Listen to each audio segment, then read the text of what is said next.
is time for Around the 412 with Smitty and Tyler.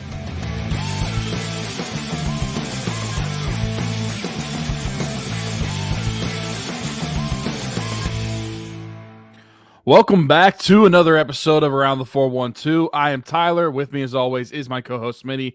Go follow us on all of our social medias at Around the 412. Also, go check us out on YouTube and subscribe there if you have not already. Hit the like and hit the bell, so you never miss a notification on a video. Hit the like on the videos. It really helps us out a lot. Also, follow us on the listening platforms like Spotify, Apple Podcasts, wherever you find your podcasts as well.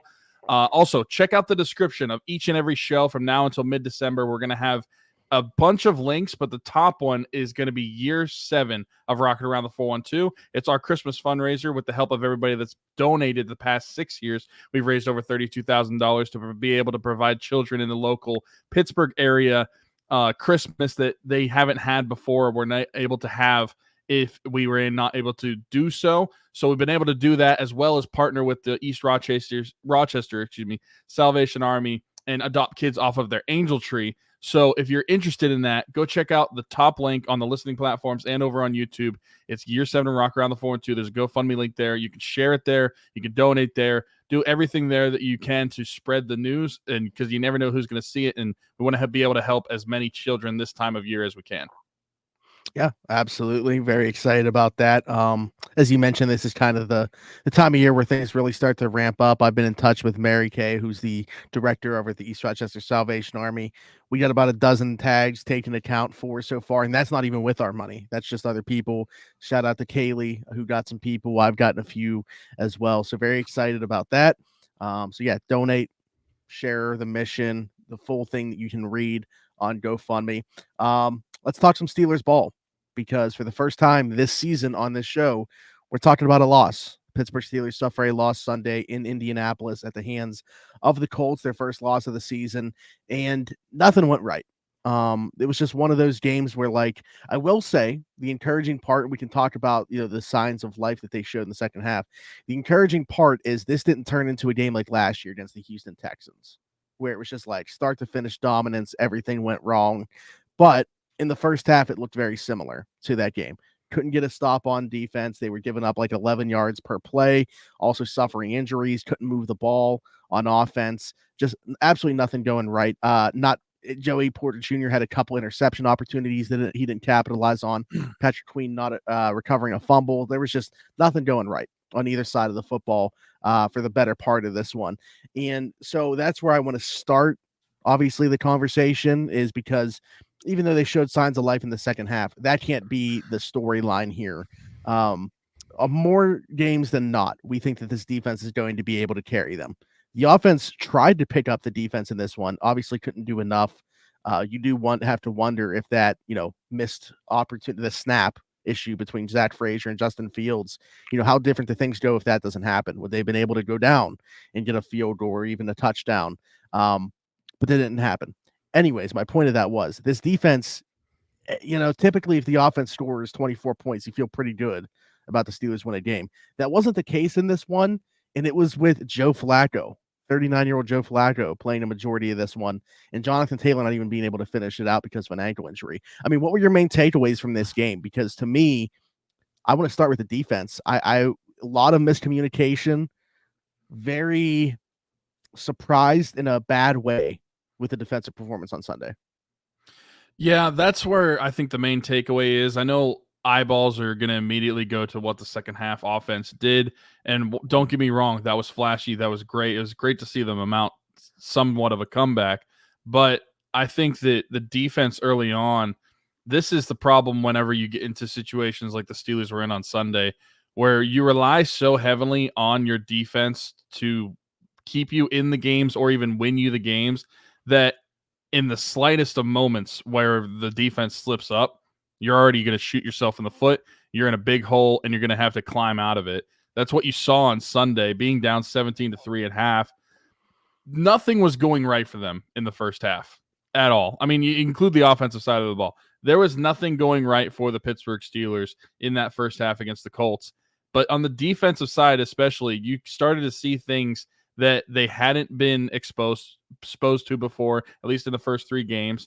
And like you had mentioned, Anthony Richardson barely played in this game. He had that hip injury aggravate him, and he leaves. And of course, good old Joe Flacco gets to throw it all over the Steelers again.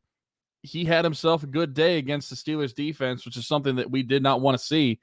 I think that it is something to be said for, we want the offense to do good and we want the offense to get better, but we are not at a place yet where our defense can have games like they had on Sunday because of how much the Steelers rely on their defense to perform well. Like I had mentioned, like you rely on them to potentially even win you the game when the offense can't.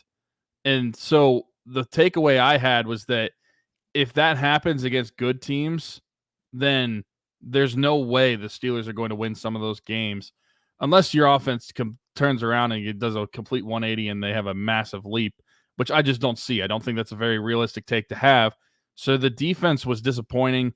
I thought it looked sloppy the entire day. From the opening drive, letting up an opening touchdown, I just thought the whole thing was sloppy.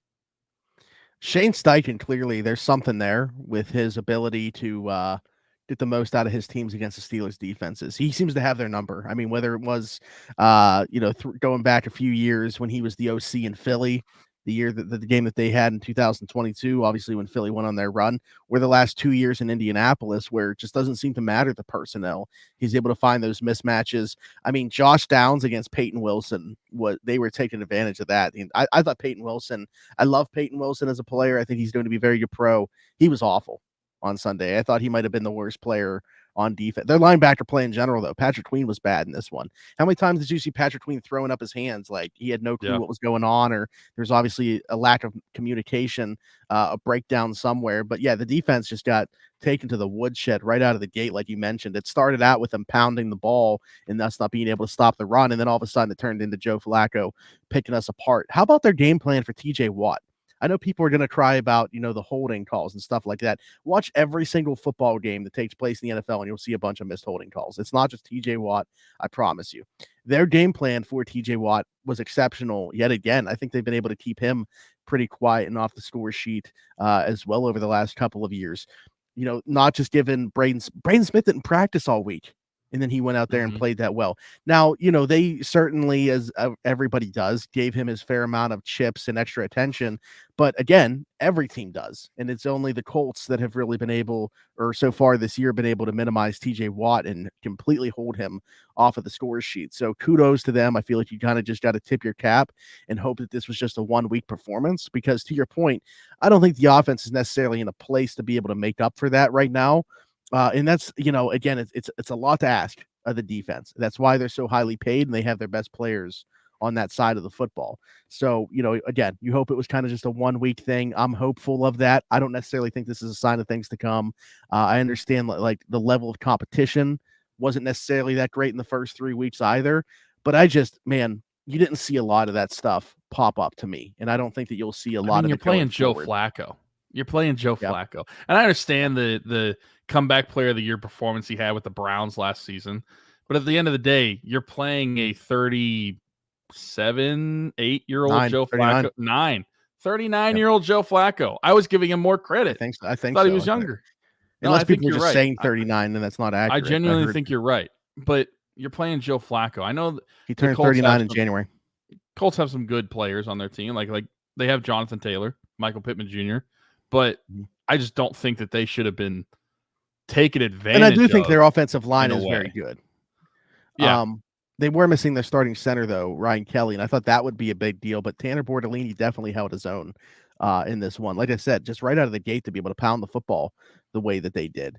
And you look at the I want to turn our attention to the offense now, because obviously they got out of the gate slow, and that's been a problem with them. And Tomlin continues to talk about needing to get off the faster starts. We haven't seen that come to fruition.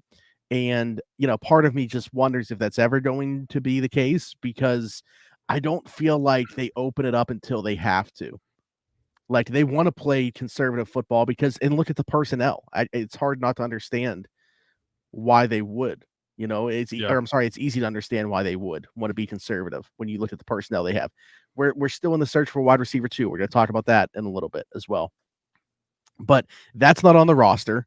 Look at the way the offensive line has been decimated by injuries. We still don't know how much trust there is in Justin Fields, although I think that should be growing based off the last 2 performances we've seen. Now the running back room has been hit with injuries to all 3 guys, even though Najee Harris is playing, clearly not 100%. I just, it's hard for me to envision them taking the kid gloves off now with the personnel that they have. But what's encouraging about what they did in the second half was, again, once they said, okay, we don't have any other choice but to just let it rip and try to come back in this football game, they were able to do it. They got back to a spot where they had a chance to win this football game. And man, like, to me, it was all about Justin. I didn't think much else changed. I didn't think all of a sudden the line was protecting better. I don't think that the complementary pieces all of a sudden started playing better. I just think Justin basically put the team on his back in the back half of the third quarter and then into the fourth quarter. So to me, I was super encouraged about not necessarily the offense as a whole, but I came away super encouraged by what I saw from Justin Fields now in back-to-back weeks against the Chargers. And then in this game, very different situations where Chargers game was competitive the entire way through, kind of had to make plays here and there to do it. In this game, playing catch up the entire time, kind of obvious passing situations until they got down to the goal line, and then he's able to use his legs, obviously 2 rushing touchdowns. That's another element that he brings.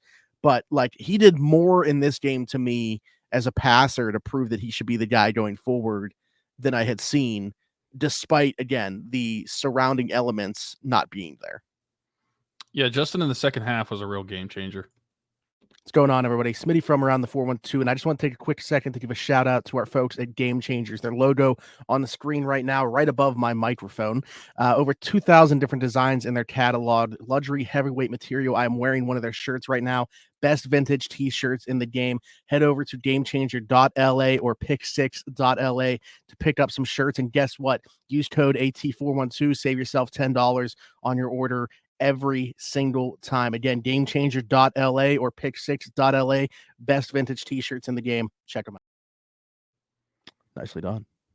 Yeah, go check out Game Changers. I actually just recently ordered my Steve Young Game Changer shirt. Steve Young BYU Game Changer shirt. Shout out to Smitty for getting that order. By the way, I got to pull this up.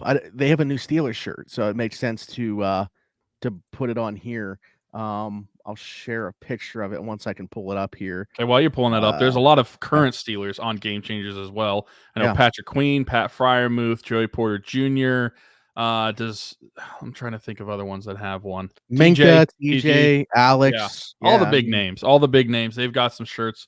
So go check it out. Use code AT412, $10 off of your order at gamechangers.la or pick6.la.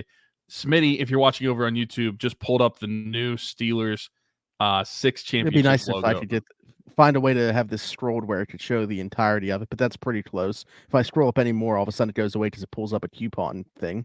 But anyways, yes, this is the new shirt that they got highlighting the 6 Super Bowls of the Steelers.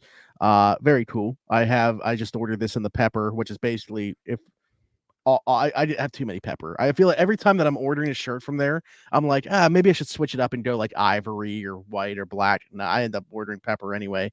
It just looks the best to me. Like, it's just, I love that vintage look to it. Well, the pepper is, I think, the most vintage look out of all of the styles of their shirt. But yeah, great design right there. It's going to be a shame when it gets outdated in like 6 months. But I think you should go check it out while you can. AT412. Use code for $10 off. But yeah, Justin was a game changer in the second half. And I do think that there's strides being taken him in back-to-back weeks as a passer, as a game manager, if you so to speak. I mean, you saw elements in this game that were different than a prototypical game manager of a quarterback. But I think that if game manager is, let's just say, game manager has always been said as a bad thing when it comes to being a quarterback. But I don't think that it's a bad thing. I don't understand that. If you can operate an offense efficiently and safely, that is good enough to me. And I think you've seen strides that Justin can be doing that and is capable of doing that while also being able to take over a game with his legs as well. Like you mentioned, the 2 rushing touchdowns when they got into the red zone. And I think that was my takeaway offensively, is just like how much Justin can take over a game. Like, in the second half, their offense was all Justin Fields. I mean, sure, sprinkle in a few receivers now and then, but it was pretty much all Justin. And that's why at this point, Russell Wilson doesn't seem healthy. Doesn't know. I have no idea when he's going to be even close to remotely healthy. Justin Fields is the quarterback. I think all of us, the question, there's no more question for me. I feel like most of the questions are put to bed at this point. Justin Fields is the Steelers starting quarterback. He's going to be the Steelers starting quarterback from now on. And I think that we're seeing good signs from him as the quarterback. You're seeing that offense being able to evolve. They scored 21 points in the second half. First half aside, I understand the first half was awful, but maybe this is hyperbole because it could have happened last season. I just genuinely don't remember. When is the last time the Steelers offense scored 21 points in a half? Oh, I thought you were going to say, because I thought you were kind of setting me up about my own post. They had 3 touchdown scoring drives in a row for the first time since week 14 of 2021. And I'm guessing 21 points and a half. Man, the last time. Like I said, maybe that's hyperbole of a question, and it could have happened last season, but off the top of my head, it's not coming to me. I would say it was probably 2021 if I was taking a guess. Yeah, I think so too. And so the fact that you're getting that, and albeit you are having to play a little differently because you're playing from behind, and I totally get that. But that's also why I think that, and you had mentioned this, how they're not really operating the same in the second half like they are when they start a game. And I think that playing from behind played into that totally. But if you're seeing your offense in that second half, when they do start to open things up, why are you not taking the risk of starting out your games more like that? If you see your offense being able to move down the field, you see your offense being able to put touchdowns on the board. I think the Steelers offense, Arthur Smith, needs to be able to adapt and really just understand that the offense is operating best than like it is whenever you saw in the second half against the Colts. What we saw in the first half was awful. And like I said, offensively, defensively, it was just not working. It's one of the worst halves of football you could have had for the Steelers. But when you see what they can do when they open it up, why are you not taking that risk? I know from a functionality standpoint, the Steelers are best suited to just take care of the football, play safe, and rely on your defense. But when you get into games like you had, you need the offense to be able to keep you in the game and not put you in a 14-point hole at halftime. Yeah. No, I think you said it within there, though. I think it's a tough needle to thread, because I want to see them obviously open it up more and take more chances. At the same time, that's why I mentioned what I did about the personnel. I think you have you have less than a handful of good players relative to the rest of the league on the offensive side of the football. They're obviously all good players. They're in the NFL. But you don't have that many playmakers on the offensive side. I mean, if your wide receiver 2 is Calvin Austin or Van Jefferson, and you're talking about 3 offensive linemen that you maybe weren't planning to start the season with right now starting, I can understand why you're probably a little bit more risk adverse. But I think that there's a balance there, and they're not meeting in the middle right now with that. Because, again, I think with what you're going to get from the defense most weeks, you don't have to play the way that they did offensively in the second half to make it work. And maybe they will get burnt sometimes if they try to play that way offensively early on, because the one thing that Justin's done throughout his career that he hasn't done this year is turn the football over. So if you're talking about being calculated risks, maybe that's where we're at with Justin. Maybe this is finally the point of his career where he's able to get those highs without the lows. Now, this game still had a low. Calvin Austin sets him up in field goal range already with a punt return. He runs 25 yards backwards and then fumbles the ball. I mean, that's one of the that is a Justin Fields Chicago play right there that came out. That can't happen. Now, obviously, the good far outweighed the bad in this game for me, but that was just one of those moments where it's that's why. That's the stuff that Justin's done in his career. That is why we're sitting here right now in the spot where hopefully we're able to completely eliminate that element of his game and just continue to get the highs. You mentioned Russ within there, though. Yeah, I mean, there's a clip. Not everything that happens at practice can be reported about and talked about. So part that was, and there's some clips out there. I know Alan posted one on our YouTube channel over there, Pittsburgh Steelers Now, if you want to go check it out. But Russ was doing some under center stuff, but not doing a bootleg yet. And to me, that's what I'm looking for, is that bootleg, because that'll show, where he's at in terms of his mobility. And it's also one of the basic things that's going to be asked of him within this offense. And he's not doing that. So, like, again, let's roll out this week. It's going to be Justin versus Dallas. The conversation maybe now turns to what happens versus Vegas. But we just keep kicking the can down the road. And again, I thought Justin played well enough to not even have this be a conversation. I just internally, I'm not sure that what the conversation is. Did you watch? I don't know if we talked about it.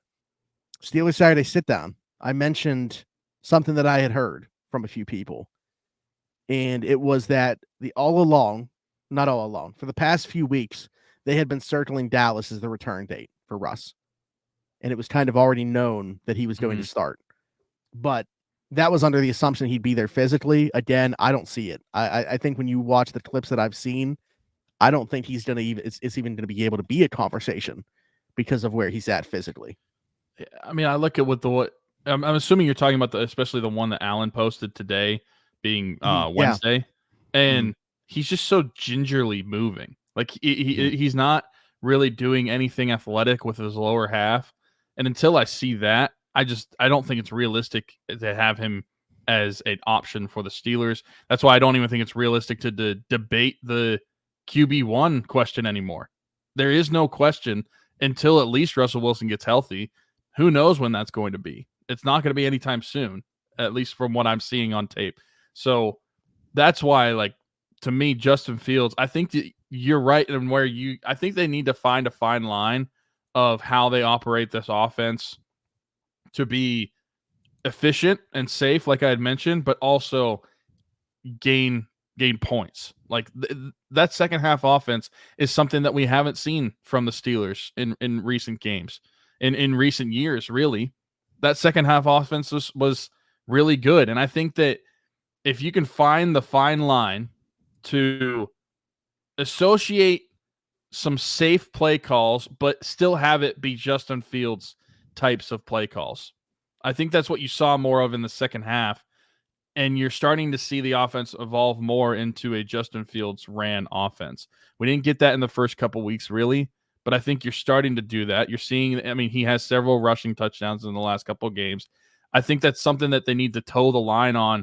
If they still want to be safe, at least call the game towards the opportunistic side of Justin Fields, using his athleticism and being able to get the best of his ability, while also, if you want to be safe, that's fine. Just have the scheme set up for success for you to win.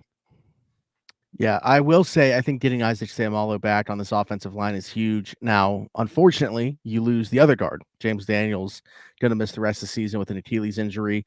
So you're going to plug Mason McCormick into that spot, which from a run blocking perspective, I really like Mason McCormick. I think that you will see an uptick there with Isaac Seumalo coming back as well. So I kind of still like what they can do in that area. The pass protection is where there's going to be a bunch of questions. Obviously, that's James Daniels' strength, and that's Mason McCormick's weakness. So that'll be interesting to see, how that balances out.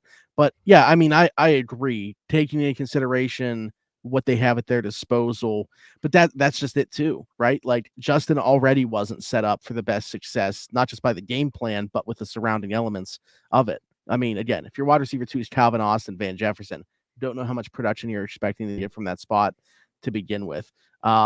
Because, you go down the roster, Roman Wilson, I don't know if you saw the clip of him, man, he doesn't look there physically either. Like, I don't know if that's still hampering him. I don't know. Maybe he is we're calling it a healthy scratch. I don't think he's that healthy.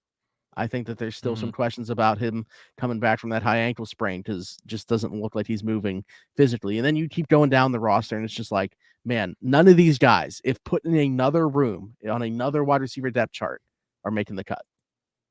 Smitty from around the 412 here. And while I may not have much hair, the hair that I do have will not be cut by anybody besides Keek at Keek's Barbershop. My friend Christian Circle, been with us since day one. Keek's Barbershop, located 401 Burkitch Way, Suite 2 in Beaver, PA.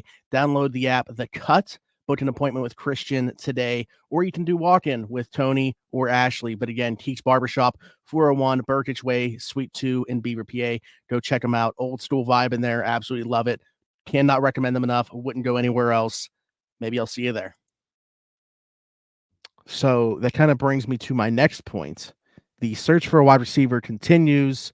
One now on the trade market, Davante Adams of the Las Vegas Raiders. Very interesting how this has all played out relatively quickly. You can go back a little bit. A couple weeks ago, Antonio Pierce mentioned in a press conference following a game that some players were making business decisions, and the team was going to have to make business decisions going forward. At the time, I wouldn't have thought Davante Adams was one of the players being called out there. But Davante dealing with a hamstring injury now. I know a lot of people have questioned, the severity of that, if it's even a real thing. Diana Rossini put out there that it is, and he's still expected to miss another week or two with that. But it kind of raised my eyebrows when I heard that. And then he was on the Up and Adams show, like he is doing his weekly appearance, and was talking about it. Antonio Pierce liked an Instagram post about him potentially being traded. And then he was asked about it and said, yeah, we haven't talked. Like, I don't know what that was about, but he hadn't talked to him or Tom Telesco, the GM of the team. And then like an hour after that clip comes out, it comes out that he has asked the team to trade him. So like it all very fast seemingly had happened. So I texted, some people that I normally talk with about, these types of things, try to get information. And they responded and said, yeah, I mean, the Steelers asked about him in the summer. Omar was basically told to screw off, but their stance has changed now. The Raiders, that is. And they had contacted the Steelers. So now the other way around. So what would the Steelers be willing to part with? Could they be a legit suitor? To me, they got to be at the forefront of this thing, doing everything in their power to land him. The only thing is, like, with the players have so much pull now these days because he's got this year left, $13 million through the rest of the year. And then that's it for his guaranteed money. No one is going to pay him his cap hits each of the next 2 seasons. They're going to have to rework that deal. If he doesn't want to rework that deal for anybody else and you're trading for just a rental this year, you're not going to give up as much. So then it comes down to, where does he want to be? Certainly sounds like he wants to be a New York Jet. That is my prediction of where he's going to end up. But if you're the Steelers, I think you got to do everything in your power to not make that happen. Yeah, I think trading for Davante Adams would make a ton of sense. You put in all your chips on Brandon Ayuk. You swung, you missed, and now you're paying for it. You're paying for it in the weekly box score. You're paying for it in how efficient your offense is going to be. Like you had mentioned, your wide receiver too, whether it's Van Jefferson, Calvin Austin, those guys aren't even going to make a roster if they're on another team. And if you want to just look at a box score from this past game, if you're talking about strictly targets and catches, there wasn't a wide receiver 2 until wide receiver 5 on this team, because wide receiver 2 was Pat Freiermuth, followed by Najee Harris and Darnell Washington. I think that Davante Adams makes a ton of sense. I think that it depends on what you give up for him, right? But I don't think it's a high risk situation. Like you had mentioned, I feel like people are not understanding how the contracts work, as far as whenever people are going to Spot Track or wherever they're going to, and they see $44 million on next year's cap hit, that does not mean the Steelers are paying that. That's just cap hit right now for next season, but the Steelers are not paying that, and there's a good chance that he's probably going to be a rental, like you said. His guarantee money is up. They don't have to continue the contract after that, which leads to the question which you asked, like, what do you give up for someone like that? Mm-hmm. I think that you probably are going no higher than a 3rd-round pick for Davante Adams. I wouldn't. And then I would trade a 2 if you were getting the deal reworked. Yeah, if you're getting the deal reworked, you're getting multiple seasons, I would be comfortable with a 2. But from what it seems like on the surface you're going to be getting, I would just trade a 3rd-round pick for him. And I liked your conversation today with Alan about 3rd-round picks and the value of them. 3rd-round picks aren't as valuable as people are making them out to be. 3rd-round picks are not we necessarily just talked about always diamonds in the rough. If our 3rd-round pick was so great, we wouldn't be having a conversation about Davante Adams right now. That's true. That is very true. He's a 3rd-round pick. And even good 3rd-round picks, a lot of those don't pay dividends until several years down the road. Like what you saw from Alex Highsmith like a year ago. Yeah. You saw good things from him early on, but he wasn't really a huge impact player until a couple years into his contracts. I think that you're going to have to swallow the pill if you're a Steelers fan and understand that a third round pick right now means way less than what Davante Adams on this year's Steelers would mean. You'd instantly have a wide receiver too. You'd have another elite target for Justin Fields to be throwing to. Davante Adams is not the wide receiver he was in Green Bay. He's not the wide receiver he was when he was first signed with the Raiders, but he still is a top at least 15 to 20 wide receiver in the league. He's someone that is going to immediately boost the room. I think it makes all too much sense. But at the same time, while saying that, I don't think that you should necessarily put all your eggs into this basket either. That you should be open to other trade options that are out there, whether that be Cortland Sutton, DeAndre Hopkins. I mean, there's several other guys that the Steelers could be interested in. So I do not want the Steelers themselves to be driving up the value of Davante Adams just because they're overly interested in that player, like what you were seeing from a Brandon Ayuk trade. I don't want them to be solely focused on one player so much that they lose sight of anything else that's happening around them. Because when it comes down to it, like say Davante Adams ends up being a Jet and they lose out on these other guys, then they just shot themselves in the foot again. So while I think that they should very much be interested, I don't think that they should be solely interested on Davante Adams. Keep their options open and play this one smart, because you saw what happened at the beginning of the season where you thought you were playing it smart and you didn't end up in your favor.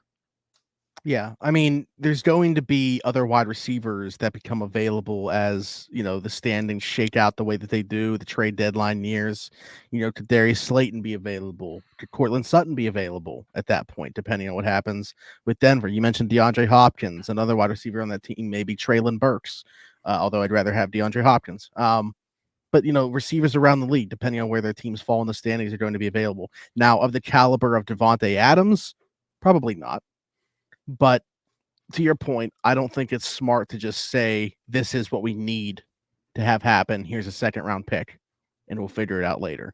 And I don't think Omar Khan and Andy Weidel in the organization are thinking that way, anyways. So, very interested to see how that whole saga plays out. It does seem like that. I mean, if you're asking me, I think that this happens a lot quicker than the Brandon Ayuk thing. I don't think we're sitting around waiting as long for this one to play out, because it seems like both sides, as quickly as this happened, are also just as eager to make the divorce happen as well. So, again, predictively, I think he ends up a member of the New York Jets. I guess the fallout of that is, could a member of the New York Jets wide receiver room then become available for maybe the Steelers, if that's the fallout?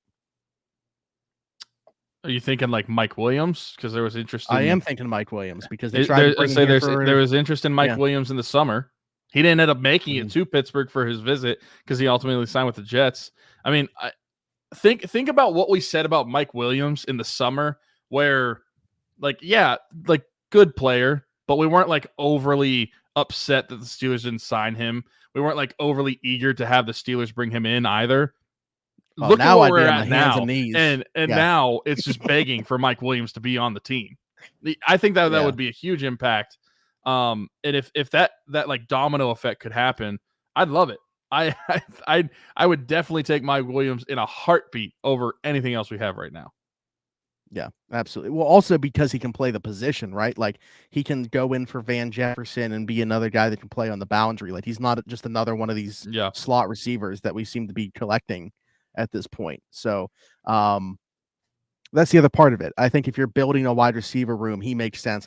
Allen Lazard's contract, I like, he might be the other one, although Aaron Rodgers probably wouldn't want that to happen. And he's basically the GM, I think, of this team, or that team at this point. So he probably wants Davante Adams and Allen Lazard to stay there. Obviously, Garrett Wilson's going to stay there. So to me, Mike Williams would be the one that makes sense. Would the Jets trade him in the AFC, though? I think is another part. Like, even if they are going to move him, would they trade him to another team in the AFC that is a potential playoff team?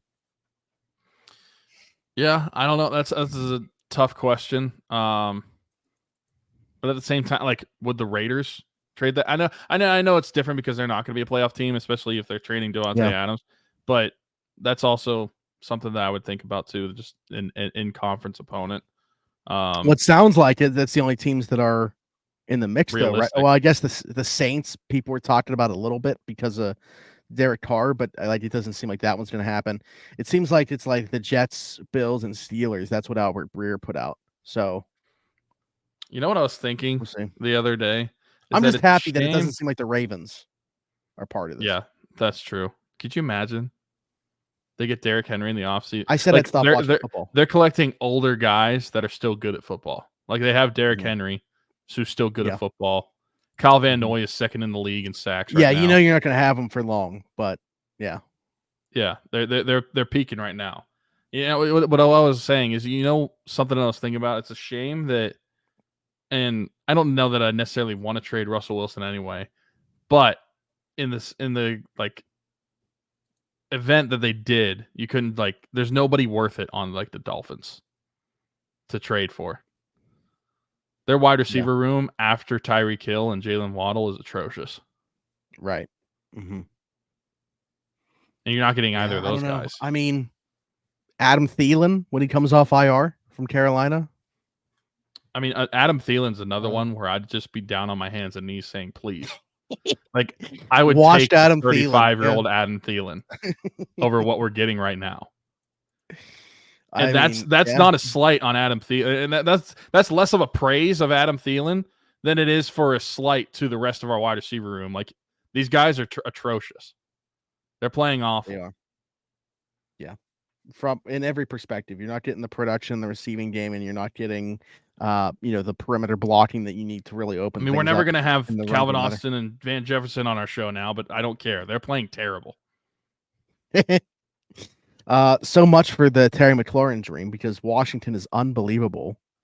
If CJ Stroud didn't do what he did last year, people are already talking pretty crazy about Jaden Daniels' start, but if we didn't just watch CJ Stroud do what he did last year, I think we'd be talking about a historic type of rookie season right now from Jaden Daniels. 100%. And who would have known, going into the draft, that the most pro-ready quarterback was going to be Jaden Daniels? I guess so. He's the only one. Right on this show. Yeah, right on this show. I said, what's your draft take if you had to put one out into the universe? And he said, well, I'd take Jaden Daniels number 1.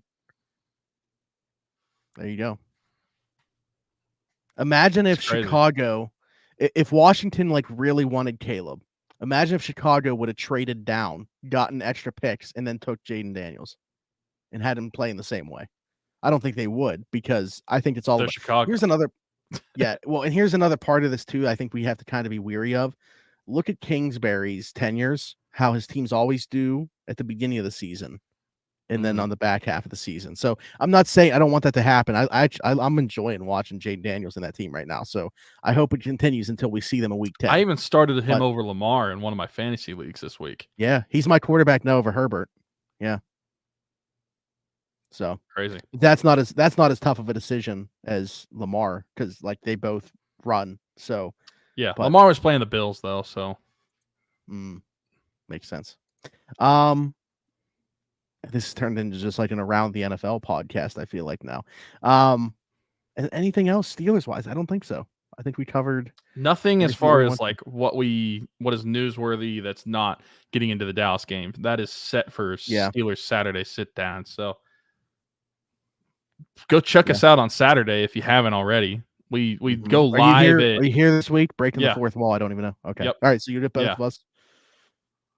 That'll be good. We'll be here at 10 a.m. Eastern, and then the show is also posted as a video afterwards. If you have not, can't make the live, which I think more people seem to watch it back afterwards than watch it live anyways. So we appreciate the support. I've gotten a lot of good feedback on doing the show and stuff like that. Hopefully, at some point, we are able to make something happen with more players. My boy E said he'd be down at some point. We'll see when we can make that happen, but. Obviously really enjoyed Pat being the debut episode, and then Tyler and I since then. So we'll see what we can make happen throughout the year, but I'm glad that you guys are enjoying it. So keep the positive feedback coming. If you have negative feedback, keep it to yourself. No, I'm just kidding. As long as it's productive, and if it is legit and something I can take away and make it better, if you have an idea, we're all ears. You So, guys are ugly. yeah, I mean, well, we can't do anything about that though. So, I mean, I guess we could try, I mean, but we could. We might not have the money to be able to do it, but we could do it. yeah, we could do We it. could Kardashian the game. What does this No, come but to? be sure to join us for Steelers Saturday Sit Down this upcoming Saturday, 10 a.m. Eastern, live stream to preview the game against the Dallas Cowboys on Sunday Night Football. I'm very excited about this one. Obviously, hopefully at that point we have a clear picture in terms of the injuries, because right now, who knows who's going to be at running back? Who knows who's going to be available at outside linebacker? We got Jeremiah Moon back today off IR, but Nick Herbert didn't practice, so hopefully that changes for sure within the next couple of days. But it definitely looks like Isaac Seumalo going to be back. And then the other side, no Brandon Cooks for the Dallas Cowboys, which is huge because their receiver room after CD Lamb basically looks like the Steelers outside of George Pickens. So excited to break that one down, talk about the game. Be sure to like, subscribe, hit that notification bell here. Hit us in the comments with your thoughts on anything that we talked about, a question for a future episode. Whether you're watching or listening, be sure to check out the description of the show. We got everything custom designs. Our friend Haley Wagner Small Business, which I mentioned this last week. As far as I know, it's still the case, unfortunately. No more Etsy, so you won't see that anymore. You can go to her Facebook to check things out. You can message her through there. I believe you can still place orders and stuff that way, but she's also going to be launching her own website. Hopefully that comes in the near future so she can get back to doing full business. Sucks how that happened, but yeah, somebody hacked her Etsy, legit rerouted the banking information and stuff like that. Like, it's crazy what people go through. Anyways, also check out pick6.la or gamechanger.la. Save yourself $10 on your order using code AT412. Bunch of cool Steelers designs on there, including the Super Bowl design that I showed you guys earlier. Justin Fields, George Pickens, TJ Watt, Alex Highsmith, Pat Freiermuth, Patrick Queen. Bunch of different Steelers designs available on the site right now, so be sure to check that out and check out our friend Keach Barbershop. Download the app, The Cut. Book an appointment today. Oh, and then we got our shorts as well, DC4 Out Customs. For me, it's like hoodie and short season right now, so it's still a good time if you feel the same way to get in on the short game. So be sure to check those out as well. Like I said, like, subscribe, hit that notification bell here. If you are listening somewhere else, leave us a 5-star review and subscribe over there. Until next time, for Tyler, for Smitty, this has been Around the 412. We'll talk to you next time. Bye-bye.